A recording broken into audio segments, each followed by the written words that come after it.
Charchamayapsizlarmi, tuzumsizlar? Juda ko'pchilikni uchraydigan muammo. Gentra Cobalt Nexus'larda taq qilib qoladi motori. Motor galovka ochib tursangiz ham taqillab qolaveradi. Buni sababi ham shatundan bo'ladi. Mana pales kiradi.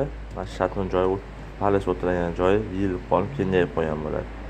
O'sha hisobiga xalasi ishlab tursa ham, ertalab sovuqligida ham taqir qilib do'sh beradi mana shu narsa. Buni iloji boricha yengil qo'yib tashlash kerak motor qotganda. Buni ichini to'g'ri ham turkiya qilsa bo'ladi, bronzoviy. Lekin baribir uzoqqa bormaydi. Bunda yengil qo'ysanglar, ko'ngildagi ish bo'lib, cho'tki bo'ladi. Motoringiz jim tixa bo'ladi.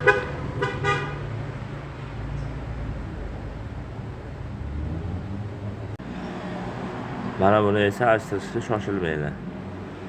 Bu sepni ta'lim qilib turgan narsasi bo'ladi. Ko'pchilik ustalar mashina deb o'ylaydi.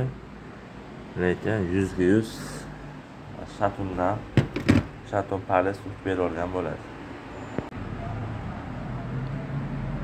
Mana bu Gentra sepi bo'ladi. Bu sep cho'zilishi mumkin 2250 mingda.